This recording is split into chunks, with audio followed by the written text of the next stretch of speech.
प्रहरीले बुझायो स्वर्णलक्ष्मीको अनुसन्धान प्रतिवेदन, रविसहित 44 जनालाई प्रतिवादी बनाउनु पर्ने राय। सचिन परियार जसलाई आफ्नै बाल्यकाल पनि बाँच्न दिएन, रासोपाले तय गर्यो केन्द्रीय समिति बैठकको एजेन्डा। एमालेले भीम रावललाई निष्कासन गरेको विषयमा माओवादीले भन्यो तानाशाही हरकत। अमेरिकामा कर छलेको कुरा उठेपछि रवि लामिछानेले इजलासमै जनाए आपत्ति। धेरैपछि चपलीमा ओली भण्डारीका 2.5 घण्टा। कास्की अदालतमा बस थाहा छैन संगठित अपराधको कोड ल्याङ्ग्वेज त होइन। लहरको भरमा निर्णय लिँदा विमानस्थलबाट प्रतिफल आएन। माधव नेपाल। बाघले मान्छे मारे केही नहुने, प्रतिकारमा मान्छेले बाघ मारे कानून लाग्ने। गगनले भ्रष्टाचारका ठूला काण्ड छानबिन गर्न शक्तिशाली आयोग प्रस्ताव गर्दा के भने प्रचण्डले। रामकुमारी झाँक्री भन्छिन् हतार र हताश दुवै नगरौं। ओलीले केन्द्रीय समिति बैठकमा पेश गर्ने राजनीतिक प्रतिवेदनमा के छ? भ्रष्टाचार विधेयकबाट नीतिगत निर्णयको दफा नै फाल्नुपर्छ। 3 कारण देखाउँदै माओवादीले राख्यो दलहरूबीच सहमतिको प्रस्ताव। विद्यार्थीलाई अब खुला प्रश्न पनि सोधिने। सहमतिपछि खुल्यो भौतिक शास्त्र केन्द्रीय विभागमा लगाइएको ताला। रुख कटान स्वीकृति कुर्दै दोधारा चाँदनी सुक्खा बन्दरगाह आयोजना। मोरङ र सुनसरी गाँजा तस्करीको ट्रान्जिट पोइन्ट। बलात्कार आरोपमा समातिएका पूर्व मेयर 25 दिनदेखि अस्पतालमा। बजाङमा जीप दुर्घटना, 3 जनाको मृत्यु र अन्तिम समाचार रहनेछ। प्यालेस्टिनी अथोरिटीले पनि लगायो अल जजिरामाथि प्रतिबन्ध। दर्शकबिन नमस्कार, फरक अनलाइन समाचारमा स्वागत छ। म हुँ उछार गरे। तपाईँ यो समाचार कहाँबाट सुन्दै हुनुहुन्छ कृपया आफू रहेको स्थानको नाम कमेन्ट बक्समा लेखिदिनुहोला। यदि तपाईँ नयाँ हुनुहुन्छ भने हाम्रो च्यानललाई सब्स्क्राइब पनि गर्नुहोला। हाम्रो मेहनतका लागि एक लाइक अवश्य गर्नुहोला। अब लागौं समाचार विस्तारतर्फ।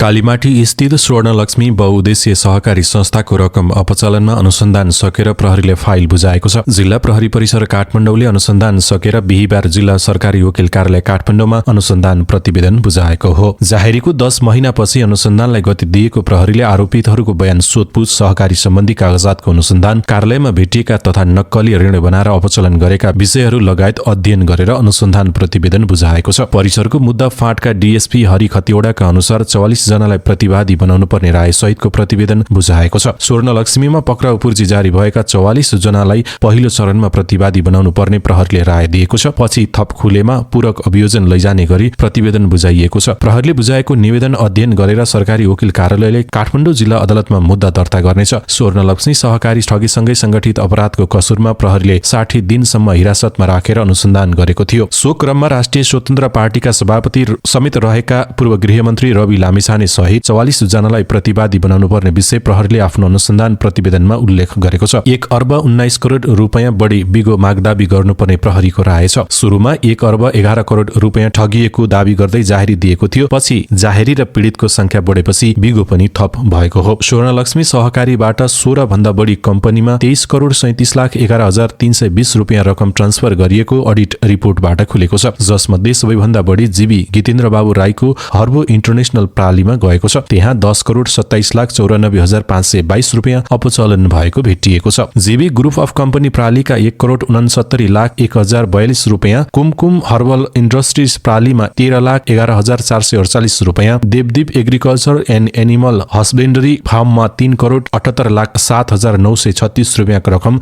ट्रान्सफर गरेको अपचलन गरिएको भेटिएको छ। बागमती प्रदेश संस्कृति पर्यटन तथा सहकारी मन्त्रालयले अनुसन्धान गर्न भन्दै स्वर्णलक्ष्मीको अडिट सहितको रिपोर्ट 23 पुस 2080 मा जिल्ला प्रहरी परिसर काठमाडौँलाई पत्राचार गरेको थियो। त्यतिबेला रकम अपचलन गरेको निष्कर्ष सहित सञ्चालकहरूको विवरण, अडिट रिपोर्ट, साधारण सभाको निर्णय लगायतका कागजातहरू मन्त्रालयले प्रहरीलाई पठाएको थियो। सोही पत्रका आधारमा प्रहरी विरुद्ध कालीमाटीको अनुसन्धान सुरुवात गरेको थियो। पछि यो अनुसन्धान प्रहरी परिसर काठमाडौँले गर्यो।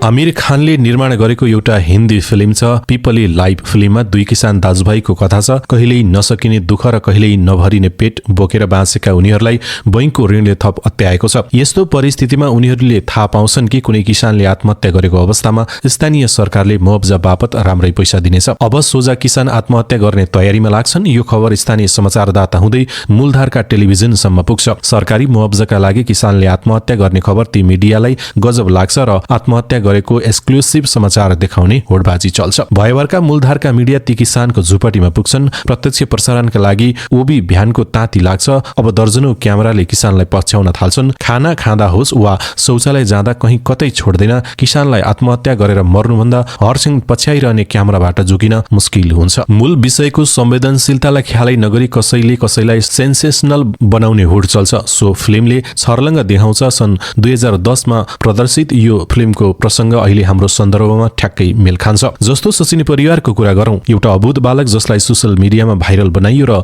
सुविस्ताले बाँच्न समेत दिएन, न उनलाई लेखपढ गर्न दियो, न स्वच्छन्द बाल्यकाल बिताउन, कहिले गाउँमा पुर्याउने, कहिले शहरमा ल्याउने, कहिले गीत गाउन लगाउने, कहिले नाच्न, कहिले रुवाउन लगाउने, कहिले हँसाउन। उनी के चाहन्थे, कस्तो जीवन बाँच्न चाहन्थे, कसैले सोधी खोजी गरेनन्। बरु कुनै बखत सर्कसमा प्रयोग गरिने प्राणीलाई झैं मान्छेहरूले यी बालकलाई आफ्नो स्वार्थ र सुविधा अनुसार दोहन गर्न थाले। यस्तै दपिडबीच उनी रोगी भए। उनको रोगी शरीरलाई कहिले दोहोरीमा पुर्याइयो, कहिले झाँक्री कहाँ त्यसलाई भिडियो बनाएर सोशल मिडियामा व्यापक बनाइयो। उनी नाचेको हाँसेको मात्र होइन, बिरामी भएको बाटोमा मागेर हिँडेको विषयलाई पनि बिकाऊ सामग्री बनाइयो। केही समय अघि उनी काठमाडौँ बानियाटार स्थित महादेव खोला नजिक खानेकुरा माग्दै हिँडेको भेटिए। स्थानीयले उनका बुवा तेजेन्द्रलाई जिम्मा लगाउन खोजे, तर उनी सम्पर्कमा आएनन्। त्यसबेला उनले बुवासँग बस्न डर लाग्ने बताएका थिए। उनका बुवा स्वयंले सचिनमाथि व्यापक श्रम शोषण गरेको आरोप लाग्दै आएको छ। सचिनलाई भजाएर उनले पैसा उठाउने र रात्रि क्लब र दोहोरीमा गएर पैसा खर्च गर्ने गरेको आरोप छ। कहिले छोरालाई एक क्षण आराम पनि गर्न नदिई महोत्सवभरमा डुलाउने र कहिले बिरामी भएको भन्दै चन्दा उठाउने गरेको कतिपयको भनाइ छ। त्यसो त कतिपय भिडियोमा उनले सचिनलाई दुर्व्यवहार गरेको देखि अनेक तमासा गर्दै हिँडेको देख्न सकिन्छ। सचिन सानै छँदा उनकी आमाले छाडेर गएको बताइन्छ। बुवा तेजेन्द्रले अर्की आमा ल्याए। यसरी बुवा आमा भएर पनि सचिन उनकी एक बहिनी अनाथ जस्तै भए। हार्मोनल असन्तुलन र स्नायुको समस्याले गर्दा उनको शारीरिक विकास सही ढंगले भएको थिएन। यस्तै स्थितिमा गुल्मी सदरमुकाम तमघासको कुनै बाटोमा उनी आफ्नै सुरमा खेल्दै हिँडिरहेका भेटिएका थिए। त्यति बेला कसैले उनको भिडियो खिचेर सोशल मिडियामा राखेपछि उनी भाइरल बने। भाइरल बन्नुको पछाडि उनको खास कुनै प्रतिभाले भन्दा पनि बोल्ने शैली र लवज मनोरञ्जनको खुराक बनाइए। उनलाई आवश्यक मार्गदर्शन दिने, सम्मान गर्ने होइन, बरु हाँसोको पात्र बनाउने काम बढी भयो। सोशल मिडियामा उनको भिडियो हेर्ने जमात जसरी बढ्दै गयो, त्यसरी नै सचिनको धपिडी पनि। उनलाई बोल्न, गाउन, नाच्न लगाएर धमाधम भिडियो खिच्ने होड चल्यो। यस्तो होड जसले उनलाई आफ्नै ढंगले बाँच्न दिएन। अन्ततः आफैलाई चिन्न नपाई उनको निधन भयो। सचिनमाथि अहिलेसम्म जे जति भयो त्यो उनको अभूतपन माथिको खेलवाड थियो। गरिब हुनु, त्यसमाथि दलित पनि, दर्विलो अभिभावकत्व नमिल्नु, त्यसमाथि कमजोर पनि, यावत कुराको एकमुष्ट बोझ उनले भुक्तान गर्नु पर्यो। राष्ट्रिय स्वतन्त्र पार्टी रासुपाले केन्द्रीय समिति बैठकका एजेन्डाहरू तय गरेको छ। पार्टी कार्यवाहक प्रवक्ता मनिष झाका अनुसार बैठकका विभिन्न एजेन्डा तय भएका हुन्। पार्टीको पुस 20 र 21 गते काठमाडौँमा केन्द्रीय समितिको बैठक बस्दैछ। डीपी अर्याल कार्यवाहक सभापति बने पश्चात पहिलो विस्तारित केन्द्रीय समिति बैठक बस्न लागेको हो। सत्ताको नेतृत्व गरिराखेको दल नेकपा एमाले नेता भीम रावललाई पार्टीबाट निष्कासन गरेको विषयमा नेकपा माओवादी केन्द्रले टिप्पणी गरेको छ। माओवादीले रावलमाथिको कारबाही र अन्य दुई नेतामाथिको 6 महिने निलम्बनलाई एमालेको तानाशाही हरकतको रूपमा टिप्पणी गरेको हो। बिहिबार स्थायी समिति बैठक सकिएपछि सञ्चारकर्मीलाई प्रतिक्रिया दिँदै प्रवक्ता अग्निप्रसाद सापकोटाले एमाले बोली बन्द गरेर तानाशाही शासन गर्न लागेको आरोप लगाए। कांग्रेस र एमालेको गठबन्धन सरकारबाट लोकतन्त्र करिब समाप्त भएको समेत उनले जिकिर गरे। लोकतन्त्र करिब समाप्त भयो, एमालेमा छलफल बस हुन्छ भनेर मानिसले बुझेका थिए। व्यापारीबाट दान दिएर पार्टी कार्यालय बनाउने विषयमा बोले बापत भीम रावललाई पार्टीबाट निष्कासन नै गरियो। बिन्दा पाण्डे र उषा किरण तिमसेनालाई निलम्बन गरियो। उनले भने वास्तवमा मुख थुनेर शासन गरिँदैछ। यो हदसम्मको निरकुंशता र यो हदसम्मको तानाशाहीकरण हरकतले यो सरकार त जान्छ तर देश भयानक संकटको भुमरीमा पर्दैछ। सापकोटाले ओली सरकार राष्ट्रिय तथा अन्तर्राष्ट्रिय समस्याबारे बेखबर देखिएको आरोप लगाए। एक प्रकारले सरकार पूर्ण असफल भइसकेको उनको टिप्पणी थियो। सरकार उल्टो दिशामा पुगिसक्यो। भ्रष्टाचारलाई संरक्षण गर्ने, माफिया र बिचौलियालाई संरक्षण गर्ने काम गरिरहेको छ उनले भने। उनले प्रधानमन्त्रीले पहिलो पटक त्रिभुवन विश्वविद्यालयको सिनेटको बैठक सिंहदरबारमा गरेको प्रति पनि आपत्ति जनाए। इतिहासमा कहिल्यै त्यस्तो भएको थिएन। सिनेटको बैठक प्राज्ञिक थलो त्रिभुवन विश्वविद्यालयमा गर्नुपर्थ्यो उनले भनेका छन्।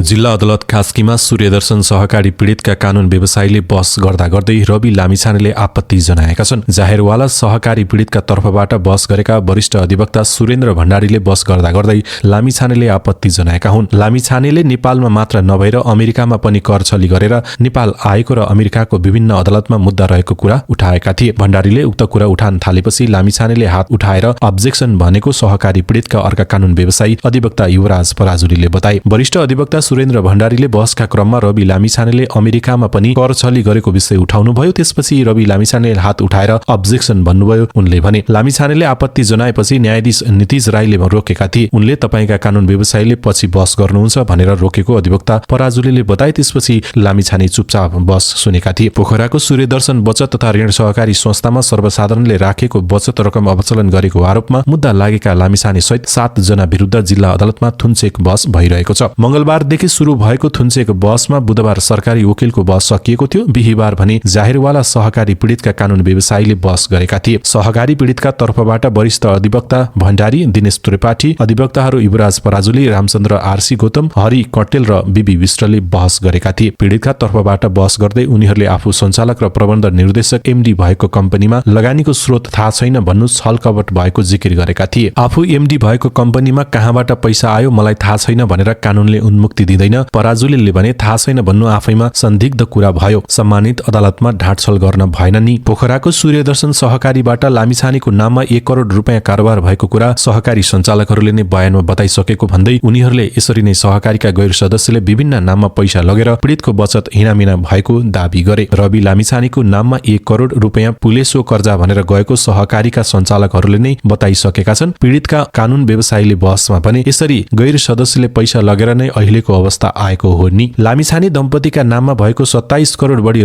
कारोबारको स्रोत पनि नखुलेको उनीहरूले जिकिर गरे। आफू एमडी भएको कम्पनीबाट श्रीमतीका कम्पनीमा पैसा लगानी गर्ने र श्रीमतीलाई पैसा दिने काम भएको पनि उनीहरूले बहसमा उठाएका थिए। देशका प्रमुख शहरहरूमा सहकारी खोलेर सर्वसाधारणको रकम हिनामिना गर्ने ग्रान्ड डिजाइनमै काम भएकोले संगठित अपराध देखिएको पराजुलीले बताए। नेपालका मुख्य शहरमा सहकारी खोल्ने सबै सहकारीका सञ्चालक उही व्यक्तिहरू हुने र यी सहकारीहरूमा सर्वसाधारणले बचत राखेको रकम विभिन्न कम्पनीमा लगेर अपचलन गर्ने ग्रान्ड डिजाइन देखिन्छ। उनले भने जीवी राई समूहले सहकारीमा राखिएको बचत रकम 40 भन्दा बढी कम्पनीमा लगेर अपचलन भएको उनले बताए। देशभर सहकारीमा राखेको पैसा काठमाडौँमा छविलाल जोशीको घरमा बसेर स्थानान्तरण गर्ने, एउटाको नामबाट अर्कोको नाममा, एउटा कम्पनीबाट अर्को कम्पनीमा, अर्कोबाट अर्कोमा लगेर लेयरिङ गर्ने काम भएको देखिन्छ। उनले भने कानूनले यसो गर्न दिँदैन, अभियुक्तहरूलाई थुनामै राखेर पूर्वपक्ष गरियोस्। बहसमा आफूहरूले उठाएका तर्कको तथ्य प्रमाण अभियोग पत्रसँगै अदालतमा पेश भएको उनीहरूले बताएका थिए। बिहीबार जाहेरवाला सहकारी पीडितका तर्फबाट 6 जना कानून व्यवसायीले बहस गरिसकेका छन्। समय अभावले प्रतिवादीका कानून व्यवसायीले बहस गर्न भ्याएनन्। आज शुक्रबारदेखि प्रतिवादीका कानून व्यवसायीले बहस गर्नेछन्। शुक्रबार प्रतिवादी पूर्व डीआईजी छविलाल जोशीका 6 जना कानून व्यवसायीले बहस गर्नेछन् भने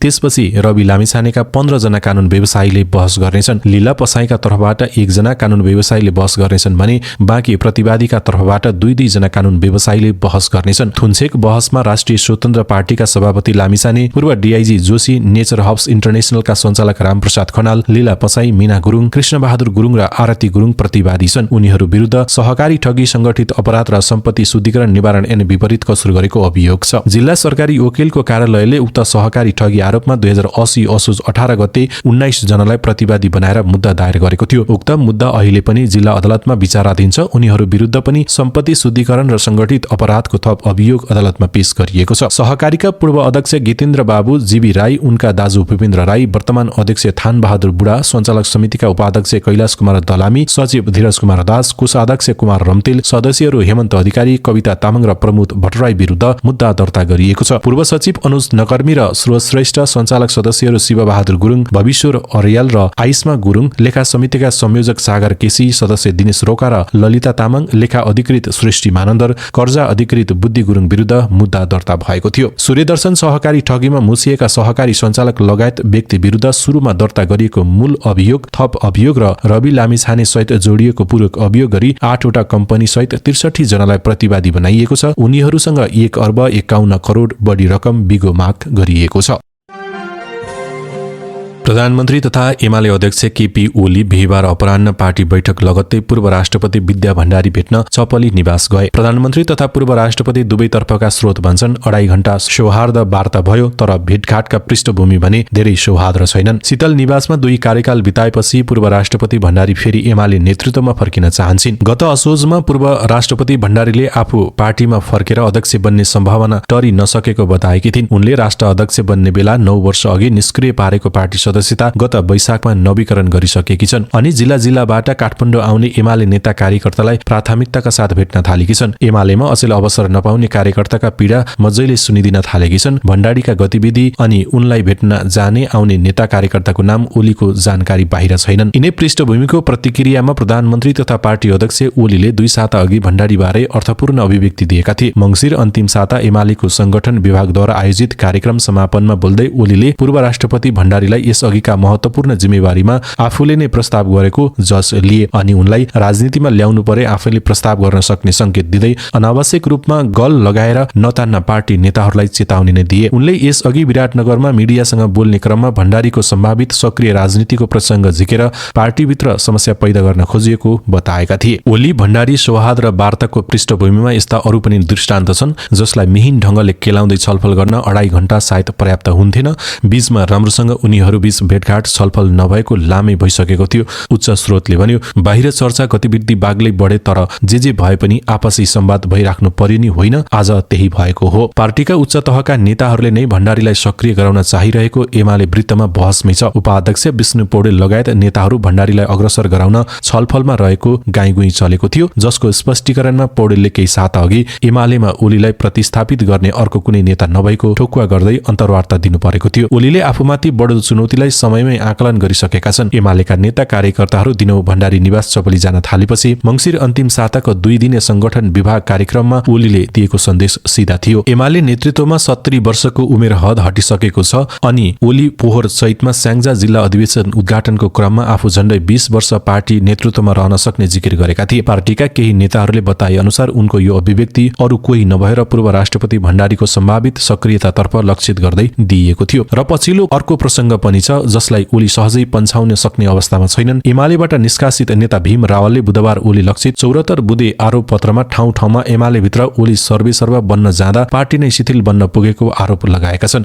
त्यसभित्रका कतिपय बुँदाहरूमा पूर्व राष्ट्रपति भण्डारी पनि जोडिन पुग्छिन्। काभ्रे लगायत केही जिल्लामा भण्डारी पक्षीय भन्दै समानान्तर गुट बन्न थालेको परिदृश्यलाई ओलीले नोट गरेको सम्भवतः यस्ता विषय पनि चपली भेटमा प्रवेश गर्न सक्ने एमाले नेताहरूले भने। बिहिबार ओली स्वयंले अध्यक्षता गरेको पार्टी बैठकमा सरकारमा पार्टीको कार्यक्षमता, नेतृत्वको शैली आदि विषयमा प्रश्नहरू उठेका थिए। ओली आफैले राष्ट्रिय राजनीति सहज अवस्थामा नरहेको बताएका थिए। बैठकपछि पार्टी उपमहासचिव प्रदीप ग्यावालीले पछिल्लो राजनीतिक अवस्थाको बारेमा गम्भीर विवेचना गरिएको टिप्पणी गरेका थिए। यसअघि असार 28 मा ओली प्रधानमन्त्री नियुक्त भएको सूचना सार्वजनिक हुनसाथ पूर्व राष्ट्रपति भण्डारी भेट्न चपली पुगेका थिए। त्यस यता 2 नेताबीच बेला बखत फोनमा कुरा हुने बाहेक खुलेर संवाद नभएको लामो अवधि भइसकेको स्रोत बताउँछ। एमालेको सक्रिय राजनीतिमा फर्कन चाहने भण्डारी अनि उनलाई गल लगाएर नतान्न पार्टी पंक्तिलाई चेतावनी दिने ओलीका बीचमा धेरै पछि चपलीमा भएको छलफलले एमालेको आन्तरिक वृत्त मात्रै होइन राष्ट्रिय राजनीतिलाई नै तरङ्गित बनाइदिएको छ। सूर्यदर्शन सहकारी ठगी सहित संगठित अपराध र सम्पत्ति शुद्धिकरण मुद्दामा कास्की अदालतमा बहस चलिरहेको छ। प्रतिवादीले अनुसन्धानका क्रममा बयान दिँदा बचत अवचलन बारे आफूलाई थाहा नभएको दावी गरेका छन्। उनीहरू सबै जसोले घटना थाहा छैन भनेपछि अदालतमा बहस गर्ने कानून व्यवसायले उक्त शब्दलाई संगठित अपराधको कोड भाषा हुन सक्ने तर्क गरेका छन्। पीडितका पक्षबाट कानून व्यवसायहरू वेदबहादुर बिबी विष्टले संसारभर संगठित अपराधमा कोड भाषा प्रयोग हुने भएकाले यो घटनामा पनि थाहा छैन कोड भाषा हुन सक्ने जिकिर लिए। बारम्बार मलाई थाहा छैन, मलाई थाहा थिएन, मलाई थाहा हुने कुरा भएन, म निर्दोष छु भन्नुभएको छ। उनले भने संसारभरिको संगठित अपराधलाई किलाएर हेरेर कोड ल्याङ्ग्वेज प्रयोग गर्ने गरिन्छ, कतै यो कोड ल्याङ्ग्वेज त होइन। विष्टले शेयर सदस्य नबनी ऋण लिनु र ऋण तिर्न सहकारीलाई चेक काट्नु नै गलत भएको बताए। सूर्यदर्शनमा गएको छैन, शेयर सदस्य हुँ होइन, सही गरेर ऋण लिएको छु छैन, हो त्यही भएर ठगी भयो। उनलाई बहसमा भने ऋण लिन पाइन्छ तर सहकारीको सदस्य हुनु पर्यो। 1,12,000 का दरले 14 वटा चेक सूर्यदर्शन सहकारीका नाममा काट्नु भएको छ। ऋण लिएको पैसा फिर्ता गर्न पाइन्छ तर किन अस्वीकार गरेको। उनले राम्रा कामको आडमा अपराध लुकाइएको तर्क गरे। भरभराउँदो उमेरमा साँच्चै राम्रो काम पनि गर्नु भएको छ, त्यसप्रति सम्मान गर्नुपर्छ। उनले भने राम्रो कामको आडमा गरेको अपराधलाई किन लुकाउन खोजेको, गल्ती जसले पनि गर्न सक्छ, गल्ती भयो भन्ने स्वीकार गर्नुपर्छ, ढाँट्न लागेपछि ठगी हो। नेकपा एकीकृत समाजवादीका अध्यक्ष एवं पूर्व प्रधानमन्त्री माधव कुमार नेपालले लहटको भरमा निर्णय लिँदा विमानस्थलहरूबाट प्रतिफल प्राप्त हुन नसकेको बताएका छन्। बिहिबार प्रतिनिधि सभा अन्तर्गतको अन्तर्राष्ट्रिय सम्बन्ध र पर्यटन समितिमा बोल्दै उनले कुनै पनि परियोजनामा पैसा डुबाउनका लागि नभई प्रतिफल प्राप्त हुने गरी लगानी गर्न जरुरी रहेको बताएका छन्। कुनै पनि परियोजना तर्जुमा गर्नुभन्दा पहिले त्यसको आवश्यकता, सान्दर्भिकता र लगानीको प्रतिफलमा हामीले विशेष ध्यान दिनुपर्छ। हाम्रो समस्या के छ भने हामी लहटको भरमा निर्णय लिन्छौं। अध्यक्ष नेपालले भने योजना बनाउँछौं, परियोजना तय गर्छौं, लगानी गर्छौं, तर प्रतिफल प्राप्त हुँदैन। लगानी भनेको प्रतिफल प्राप्त गर्नकै लागि गर्ने हो, त्यत्तिकै पैसा डुबाउनका लागि लगानी गर्ने होइन। विमानस्थलहरूको हालको अवस्थाबारे समितिमा प्रतिवेदन बुझाउन समेत माग गर्दै उनले भैरवा स्थित लुम्बिनी विमानस्थल कसको दबावमा बनाइएको हो भन्दै प्रश्न पनि गरे। कतिपय ठाउँहरूमा डोमेस्टिक एयरपोर्टहरू निर्माणको काम हुन थालिसकेको छ। 16 भन्दा बढी विमानस्थलहरूमा जहाज उर्लिँदैनन्, जहाज पुग्दैनन्। नेपालले भने त्यो संख्या अझै 18 पुगिसकेको होला। त्यसको पनि अर्को पटक रिपोर्ट आओस्। विमानस्थल सञ्चालनको स्थिति र विमानस्थलको उपयोगको बारेमा जानकारी पाउनु पर्यो।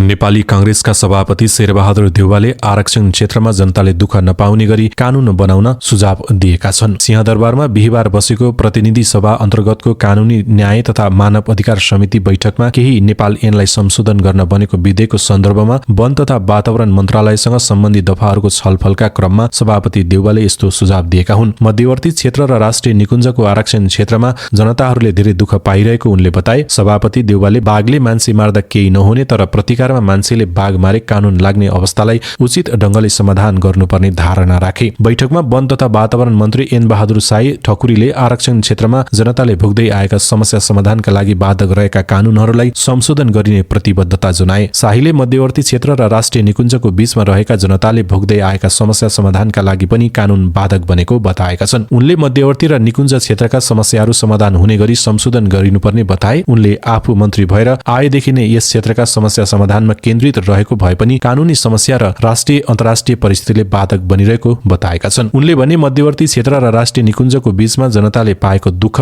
जनताले पाएको पीडा र भोग्नु परेको समस्याहरू बारेमा म पनि पूर्ण रूपमा अवगत नै छु। मैले प्रश्न देखेको पनि छु। हामीले संसदमा यो कुराहरू उठाउँदै आएका पनि छौं। मन्त्रालयको जिम्मेवारी सम्हालेको सुरुको दिनदेखि नै यसमा हाम्रो ध्यान केन्द्रित हुँदै आइरहेको छ। यसलाई कसरी सरल र सहज बनाउन सकिन्छ भनेर हामीले मन्त्रालयका सचिवज्यू लगायत छलफल गरिराखेका छौं। यसमा कानूनी समस्या र राष्ट्रिय अन्तर्राष्ट्रिय परिस्थितिहरू पनि छन्। अन्तर्राष्ट्रिय कुराहरूलाई पनि हामीले ध्यानमा राख्दै र हाम्रा समस्याहरूलाई पनि समाधान गर्नको लागि हामीले एउटा बीचको बाटो रोज्नुपर्ने हुन्छ। यो समस्याहरू कतै पनि उल्लेख गरेको पाइँदैन। एउटा भूमि ऐनमा उल्लेख भएको रहेछ। यो ऐनमा लेखिएको कुराहरू कसरी मिलाउन सकिन्छ, यस संशोधनको माध्यमबाट यस समस्याहरूलाई सरल बनाउनका लागि वन तथा वातावरण मन्त्रालयले हदैसम्मको लचकता र हदैसम्मको प्रयास गर्नुपर्छ भन्ने मेरो धारणा छ। बैठकमा बोल्दै कानून न्याय तथा संसदीय मामिला मन्त्री अजय कुमार चौरसियाले कानूनमा मध्यवर्ती क्षेत्र र संरक्षित क्षेत्रको परिभाषा प्रष्ट नभएको कारणले आम नागरिकलाई समस्या भएको बताए। उनले वन मन्त्रालयले ल्याउन लागेको ऐनमा यी समस्याहरूलाई समाधान गर्ने गरी ऐन ल्याउनुपर्ने जोड दिए। उनले कानून मन्त्रालय र वन मन्त्रालयले छलफल गरेर जनताले वनको उपयोग गर्ने र वन पनि नमासिने गरी ऐन ल्याउने प्रतिबद्धता व्यक्त गरे। बैठकमा अधिकांश सांसदहरूले प्रकृतिको संरक्षण गर्दै वन क्षेत्रमा रहेका नागरिकको उचित व्यवस्थापनमा सरकारले ध्यान दिनुपर्नेमा जोड दिए। समितिले केही नेपाल ऐनलाई संशोधन गर्न बनेको विधेयकमाथि मन्त्रालयगत छलफल गरिरहेको छ। बिहिबार उक्त विधेयकमाथि वन तथा वातावरण मन्त्रालयसँग सम्बन्धित विषयमा छलफल गरिएको थियो।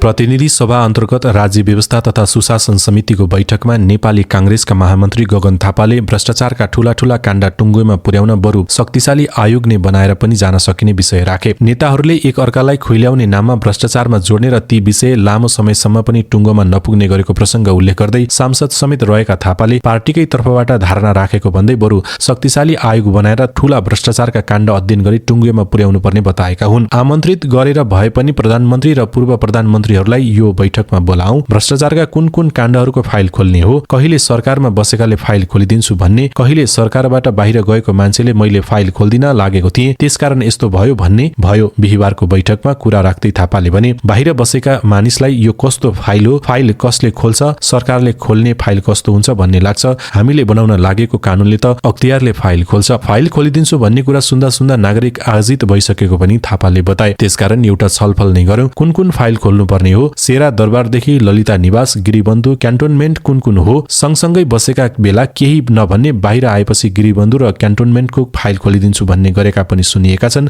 उनले भने नागरिक तहमा के बुझाइ भयो भने सबै नेता भ्रष्टाचारमा भन्ने भयो। भ्रष्टाचार भएका कुराहरू आउने तर लामो समयसम्म पनि विषयले निकास नपाउने अवस्था देखा परेको उनले बताए। कि अख्तियारलाई समय नै दिएर यति काण्ड टुङ्गो लगाएर ल्याऊ भन्नु पर्यो? होइन भन्ने समय मात्रै खर्च भयो, कुनै विषयले निकास पाएन, एक अर्कालाई आरोप प्रत्यारोप गर्ने र सधैँभरि विषय रहिरहने भयो। निर्दोष कोही पर्न हुन्न, दोषी कोही उम्कन्न हुन्न। उनले भने भ्रष्टाचार प्रधानमन्त्री वा मन्त्री जसले गरेको छ उही व्यक्तिले अपराधको भारी बोक्छ, पार्टीले होइन। महामन्त्री थापाले सबैजना तयार हुने हो भने भ्रष्टाचारका काण्ड छानबिनका लागि शक्तिशाली आयोग बनाएर सकिने प्रस्ताव पनि राखेका छन्। हामीले कानून बनाएर पठाएको छौं कि संगठित अपराध लगायत 32 थरीका कुनै अपराध गरे सम्पत्ति शुद्धिकरण कानून आकर्षित हुन्छ है भनेको छ। शक्तिशाली आयोग बनाउने कानूनी बनाऊ। प्रधानमन्त्री, पूर्व प्रधानमन्त्री र सांसदहरूको सम्पत्ति छानबिन गर्न आयोग बनाउने हो, ल बनाऊ। थापाले भने अहिलेको कानूनले पुग्दैन भने छलफल गरौं। अपराधमा जोडिएका व्यक्तिबारे सम्पत्ति शुद्धिकरण पनि आकर्षित हुन्छ भन्ने कानून सांसदहरूले नै बनाएको, तर सहकारी ठगी, भुटानी शरणार्थी जस्ता काण्डमा केही सांसदले प्रतिशोधका आधारमा भन्ने गरेको पनि उनले बताए। यहाँ पूर्व प्रधानमन्त्री आउनु भएको छ,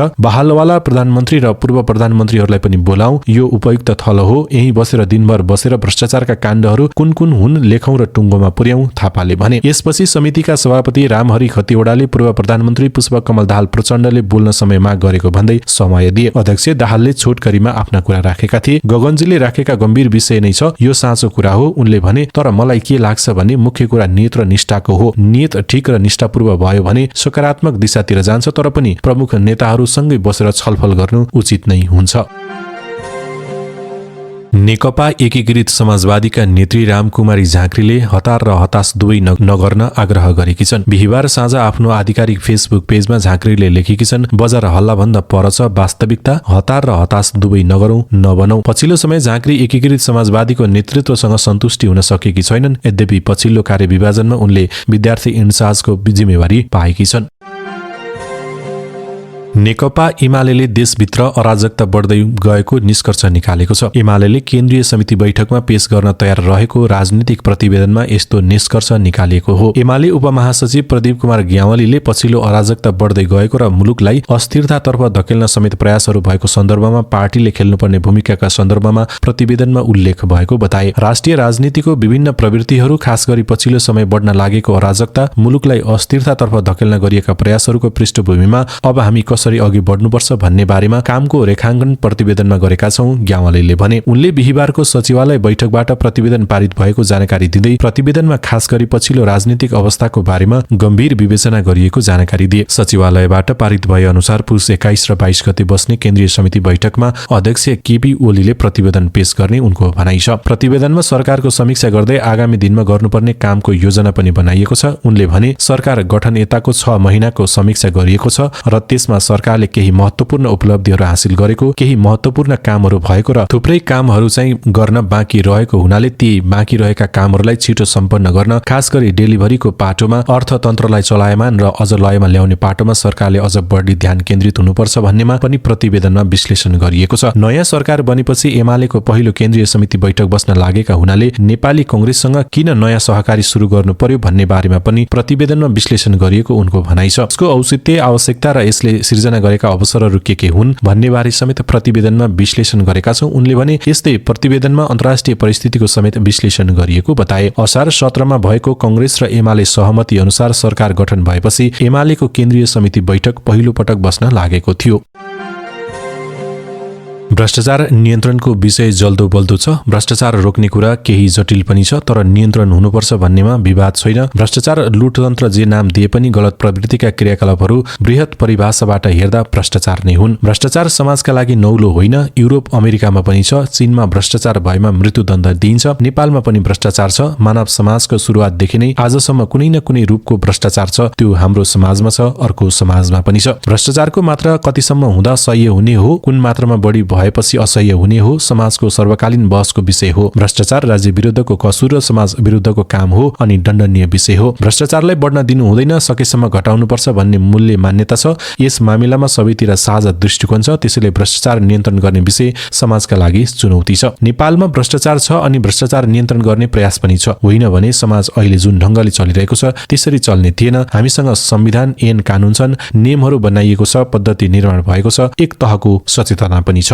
भ्रष्टाचार समाजका लागि उचित होइन भनेर राज्य संयन्त्रले कानून बनाएको छ। भ्रष्टाचार नियन्त्रणमा काम गर्न संस्थागत संरचनाहरू बनेका छन्। अधिकार हुनेले त्यसलाई सही ठाउँमा प्रयोग गर्न खोज्यो भने कहीँ न कहीँ भ्रष्टाचार नियन्त्रण हुँदो रहेछ।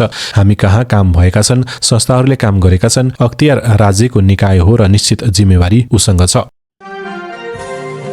प्रमुख प्रतिपक्षी नेकपा माओवादी केन्द्रले राष्ट्रिय समस्याहरूको समाधान गर्न सबै दल एक ठाउँ उभिनुपर्ने निष्कर्ष निकालेको छ। केन्द्रीय कार्यालय पेरिस डाँडामा बिहिबार बसेको स्थायी समिति बैठकले संविधान संशोधनका अन्तर्वस्तु, मुलुकमा देखिएको समस्या र अन्तर्राष्ट्रिय संकटमा दलहरूबीच साझा दृष्टिकोण निर्माणको पहल गर्ने निष्कर्ष निकालेको हो। बैठकपछि उपाध्यक्ष एवं प्रवक्ता अग्नि सापकोटाले मुलुक सामु आइलागेको समस्या यथास्थितिमा हल हुन नसक्ने भएकाले राष्ट्रिय दृष्टिकोण आवश्यक परेको बताए। संविधान संशोधनका लागि अलिकति नयाँ सिराबाट सोच्नुपर्छ। यही यथास्थितिवादी ढंगले राष्ट्रमा देखा परेका समस्याहरू, अन्तर्राष्ट्रिय स्तरमा भइरहेका समस्याहरू र चुनौतीहरूको सामना गर्न सकिँदैन। सापकोटाले भने यो चुनौतीको सामना गर्न एउटा राष्ट्रिय दृष्टिकोण निर्माण गर्नुपर्छ। उनले राष्ट्रिय दृष्टिकोण निर्माण गर्न संसदमा भएका र नभएका सबै दलबीच बहसको खाँचो रहेको बताए। देशका सबै पार्टीहरू अब संसदमा भएका सबै पार्टीहरूका बीच राम्रो, खुला, सिधा, पारदर्शी ढंगले छलफल बहस गरिनुपर्छ। प्रवक्ता सापकोटाले भने त्यसका आधारमा पनि एउटा राष्ट्रिय दृष्टिकोण निर्माण गरिनुपर्छ। संविधानको अन्तर्वस्तुमा भने माओवादीले आफ्नो एजेन्डा प्रष्ट रूपमा राख्ने नेताहरूको भनाइ छ।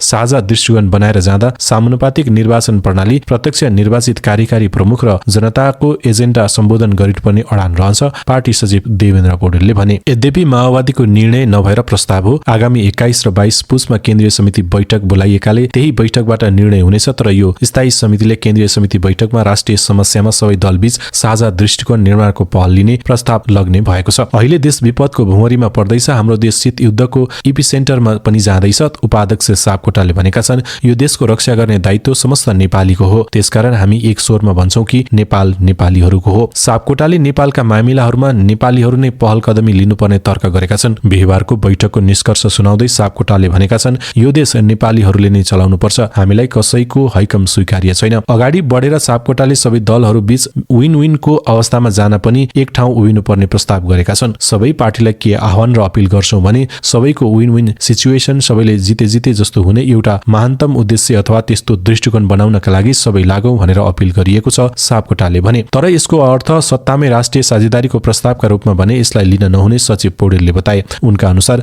संविधानका अन्तर्वस्तु, ठूला समस्या र अन्तर्राष्ट्रिय संकटका सन्दर्भमा मात्र सबैले एउटै स्वर बनाउनुपर्छ भनिएको हो। सरकारको सन्दर्भमा हामी प्रष्ट छौं, यो आफै ढल्न सक्छ, तर हामी सरकार ढाल्न लाग्दैनौं। उनले भने माओवादी जनताको एजेन्डा बोकेर अब जनताकै बीच जाने तयारीमा जुटेको छ।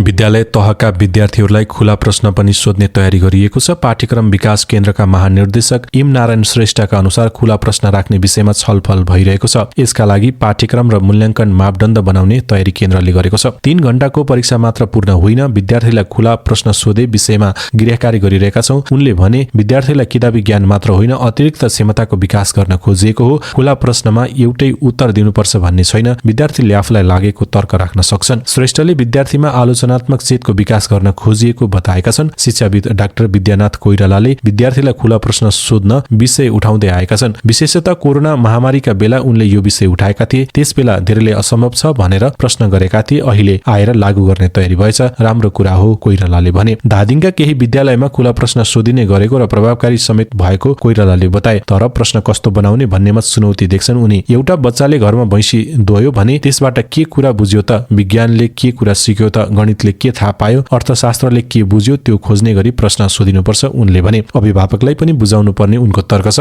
विद्यार्थीले घोक्ने खालको होइन, सोध्ने खोज्ने खालको प्रश्न बनाउनुपर्छ उनले भनेका छन्। त्रिभुवन विश्वविद्यालय त्रिवीको भौतिक शास्त्र केन्द्रीय विभागमा विद्यार्थीले लगाएको ताला खोलिएको छ। विद्यार्थी र विभागबीच सहमति भएपछि ताला खोलिएको त्रिवी अखिल क्रान्तिकारीका अध्यक्ष दिनेश एरले बताए। प्रथम सेमेस्टरका अनुत्तीर्ण भएका कारण शोधपत्रबाट वञ्चित गर्न नहुने भन्दै विद्यार्थीले ताला लगाएका थिए। विभागका प्रमुख नारायण प्रसाद अधिकारी विद्यार्थीको माग कार्यान्वयन गर्न सहमत भएका हुन्।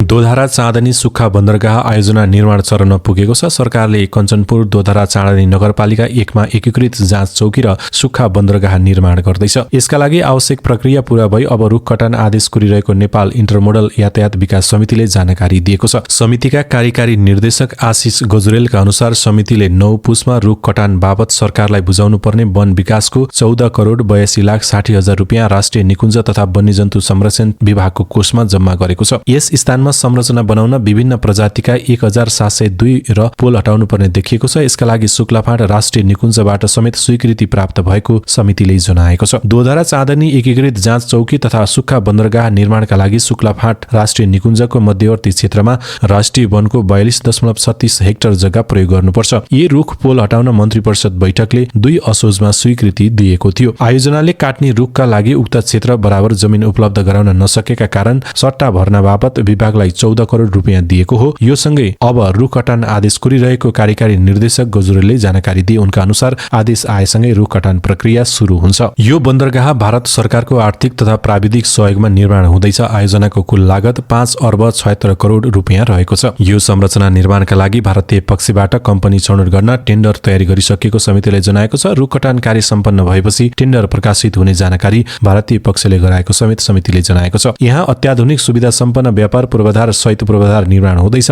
आयोजना अन्तर्गत सडक, पार्किङ क्षेत्र, प्लेटफर्म, गोदाम घर, तौल पुल, कन्टेनर यार्ड, यात्रु टर्मिनल, भन्सार, बैठक, पशुपक्षी खाद्य प्रयोग शाखा, क्वारेन्टिन, प्रशासनिक भवन लगायत संरचना बन्ने भएका छन्। सरकारले पछिल्लो समय भारत र चीनसँग नाका जोडिएका सीमा नाकामा सुविधा सम्पन्न सुक्खा बन्दरगाह निर्माणलाई गति दिएको छ।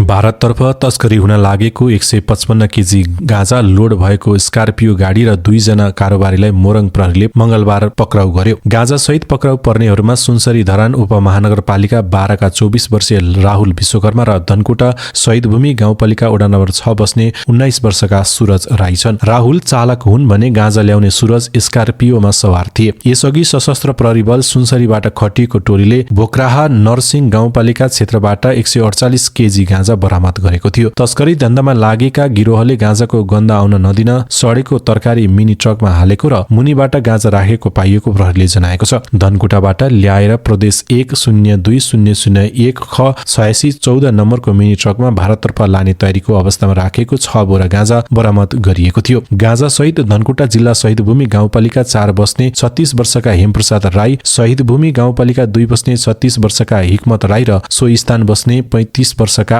आशिष राई पक्राउ परेका छन्। केही दिन अगाडि नेपाल भारत सीमा क्षेत्र अन्तर्गत विराटनगर महानगरपालिका 18 मा एउटा पिकअप भ्यानभित्र तस्करी हुन लागेको 120 किलो गाँजा बरामद गरेको थियो। इलाका प्रहरी कार्यालय बुधनगरको टोलीले चेक जाँचका क्रममा को 15318 नम्बरको पिकअपबाट 120 किलो गाँजा र 554 किलो अदुवा फेला पारेको थियो। उनीहरूले सीमावर्ती क्षेत्रसम्म पुर्याउने र त्यसपछि भरिया मार्फत भारत तस्करी गर्ने क्रममा प्रहरीले गाँजा बरामद गरेको मोरङ प्रहरीका प्रवक्ता डीएसपी वेद प्रकाश जोशीले जानकारी दिए। हामीसँग गाँजा भारत तस्करी हुने गरेको गोप्य सूचना आएको थियो। त्यसपछि हामीले चेक जाँचलाई कडाई गर्यौं। मंगलबार राति 11:15 बजेको समयमा भारत तस्करी हुन लागेको गाँजा बरामद गर्न सफल भयौं, डीएसपी जोशीले भने। घरेलु कामदारको रूपमा राखिएकी बालिकालाई जबरजस्ती करणी गरेको आरोपमा पक्राउ परेका झापाको बिर्तामोड नगरपालिकाका पूर्व मेयर ध्रुव कुमार शिवकोटी झण्डै 1 महिनादेखि अस्पतालमा छन्। प्रहरीले उनलाई पक्राउ परेकै दिनदेखि बिर्तामोड स्थित बीएनडी अस्पतालमा राखेको थियो। स्वास्थ्यमा समस्या भएको देखिएपछि शिवकोटीलाई अस्पतालमा भर्ना गरिएको थियो। शिवकोटी अस्पतालमा रहेको बेला उनको बयान लिएर प्रहरीले शिवकोटी विरुद्धको अनुसन्धान सकेको छ। इलाका प्रहरी कार्यालय अनारमनीबाट अनुसन्धान सकेर बुधबार जिल्ला सरकारी वकिलको कार्यालय झापामा रायसहितको अनुसन्धान प्रतिवेदन बुझाएको जिल्ला प्रहरी कार्यालय झापाकै सूचना अधिकृत प्रहरी निरीक्षक मेहेगी लामो तामाङले बताइन्। हामीले अनुसन्धान सकेर तोकिएको अनुसन्धान प्रतिवेदन बुझाएका छौं। सरकारी वकिलबाट अध्ययन भइरहेको छ, उनले भनिन्। प्रहरीले उनलाई 24 मङ्सिरमा पक्राउ गरेको थियो। पूर्वी सीमा नाका काकडभित्तबाट उद्धार गरेकी 17 वर्षीय बालिकाको बयानका आधारमा प्रहरीले उनलाई पक्राउ गरेको थियो। सीमा रहेर चेलीबेटी बेचबिखन विरुद्ध काम गरिरहेको संस्था किन नेपालले शंकास्पद लागेर बालबालिकालाई सोधपुछ गरेको थियो। त्यस क्रममा उनले आफू बिर्तामोड नगरपालिकाका पूर्व मेयर शिवकोटीको घरमा बस्ने गरेको तर पटक पटक करनी भएपछि भागेर हिँडेको बताएकी थिइन्। कलेज ड्रेसमै रहेकी उनले शिवकोटी बारे बताएपछि संस्थाले इलाका प्रहरी कार्यालय धुलाबारी लगेको थियो। त्यहाँ महिला प्रहरीसँग पनि उनले त्यही अनुसारको बयान दिएपछि इलाका प्रहरी कार्यालय अनावर बनी पठाइएको थियो। प्रहरीका अनुसार बालिकाको बुबा छैनन्, आमा भारतको आसाममा बसिन्, घरको काम गरिदिने र पढाइदिने शर्तमा उनलाई घरेलु कामदार राखिएको थियो। घरमा रहेका बेला आफूलाई करनी गरेको पीडितको प्रारम्भिक बयान थियो। त्यसपछि इलाका प्रहरी कार्यालय अनारमणीले उनलाई पक्राउ गरेको थियो। शिवकोटी 2074 सालको स्थानीय तहको निर्वाचनमा नेकपा एमालेबाट बिर्तामोड नगरपालिकाको प्रमुखमा निर्वाचित भएका थिए। जीप दुर्घटना हुँदा बझाङमा 3 जनाको मृत्यु भएको छ। तलकोट गाउँपालिकाबाट सदरमुकाम चैनपुर आउने क्रममा धमेना नजिकै जीप दुर्घटना हुँदा 3 जनाको घटनास्थलमै ज्यान गएको प्रमुख जिल्ला अधिकारी ओम प्रसाद भट्टराईले जानकारी दिए। दुर्घटनामा घाइते एक बालिकाको उपचार भइरहेको प्रमुख जिल्ला अधिकारी भट्टराईले बताए। दुर्घटनाबारे थप विवरण संकलन गर्ने प्रहरी निरीक्षक लोकेन्द्र ठगुना नेतृत्वको टोली घटनास्थल पुगेको प्रमुख जिल्ला अधिकारी भट्टराईले जानकारी दिए। राजद्रोह भट्काएको र आफ्नो आन्तरिक मामिलामा हस्तक्षेप गरेको आरोप लगाउँदै वेस्ट बैंकमा शासन गर्ने प्यालेस्टाइनी अथोरिटीले अल जजिरा टेलिभिजन च्यानललाई स्थायी प्रतिबन्ध लगाएको छ। अल जजिराले तुरुन्तै स्थानीय कार्यालय बन्द गर्नुपर्ने र पत्रकारको सबै काममा रोक लगाउनुपर्ने भनेर प्यालेस्टाइनी सरकारले उर्दी जारी गरेको छ। अल जजिराले उसको कानुनी हैसियत नसुधारीसम्म प्रतिबन्ध लागू हुनेछ। अल जजिराले कसरी स्थानीय कानुन उल्लङ्घन गर्यो भनेर विस्तृत रूपमा खुलाएको भने छैन। प्यालेस्टाइनी अथोरिटीले इजरायल अधीनस्थ वेस्ट बैंकका मुख्य शहर सहितको क्षेत्रमा शासन चलाउँछ। बिहिबार एक विज्ञप्ति निकाल्दै अल जजिराले प्यालेस्टाइनी अथोरिटीको प्रतिबन्धको भर्त्सना गर्दै उक्त कदम प्यालेस्टाइनमा कब्जा गर्ने इजरायलको जस्तै भएको औँल्याएको छ। इजरायलले कब्जा गरेको प्यालेस्टाइनी भूमिमा बढिरहेको हिंसात्मक गतिविधिको समाचार संकलन रोक्ने प्रयास गरेको भन्दै अल जजिराले प्यालेस्टाइनी अथोरिटीलाई सो प्रतिबन्ध तुरुन्तै फिर्ता गर्न आग्रह समेत गरेको छ। इजरायलले गत मे महिनामा अल जजिरा टेलिभिजनलाई आतंककारी च्यानल भन्दै प्रतिबन्ध लगाएको थियो। इजरायली संसदले सरकारलाई अस्थायी रूपमा विदेशी मिडिया बन्द गर्न अनुमति दिने कानून पारित गरेर अल जजिरालाई प्रतिबन्ध लगाएको थियो। सो कानूनले सरकारलाई अस्थायी रूपमा ती विदेशी मिडियाका कार्यालयहरू बन्द गर्न, उपकरण जफत गर्न, इजरायली केबल र स्याटेलाइट टेलिभिजन प्रदायकहरूबाट हटाउन र कुनै पनि पहुँच रोक्ने अधिकार दिन्छ। अल जजिराको अरबी भाषाको च्यानल मध्यपूर्वको सबैभन्दा लोकप्रिय समाचार माध्यम हो। इजरायलले भने यसलाई आतंककारीको मुखपत्र भन्ने आरोप लगाउँदै आएको छ। कतारमा आधारित अल जजिराले आफूलाई आंशिक रूपमा सरकारी लगानी भएको स्वतन्त्र संस्था भन्ने गरेको छ। तर इजरायल, साउदी अरेबिया, संयुक्त अरब इमिरेट्स लगायत देशले तानाशाही शासन भएको कतारले सरकारी प्रभाव फैलाउन खोलेको सञ्चार माध्यम भएको आरोप लगाउँछन्। अक्टोबर 7 मा हमासको नेतृत्वमा इजरायलमा भएको आक्रमणपछि इजरायली आक्रमणमा परेर अल जजिराका केही पत्रकार मारिएका थिए। इजरायलले भने उनीहरू हमासका आतंककारी भएकाले मारिएको भन्दै आएको छ। हमासको प्रतिद्वन्दी मानिने अन्तर्राष्ट्रिय मान्यता पाएको प्यालेस्टाइनी अथोरिटीले पनि इजरायलले जस्तै प्रतिबन्ध लगाएपछि अल जजिराको विश्वसनीयतामाथि प्रश्न उठ्न सक्छ। दर्शकबिन, तपाईँ यो समाचार कहाँबाट हेर्दै हुनुहुन्छ? कृपया आफू रहेको स्थानको नाम कमेन्ट बक्समा लेखिदिनुहोला। तपाईँ पहिलोपटक हाम्रो च्यानलमा समाचार हेर्दै हुनुहुन्छ भने हाम्रो च्यानललाई सब्स्क्राइब पनि गर्नुहोला। हाम्रो मेहनतका लागि एक लाइक अवश्य गर्नुहोला। आजका लागि समाचारको श्रृङ्खला यति नै। यहाँहरूको दिन शुभ रहोस्। बिदा दिनुहोस्। नमस्ते।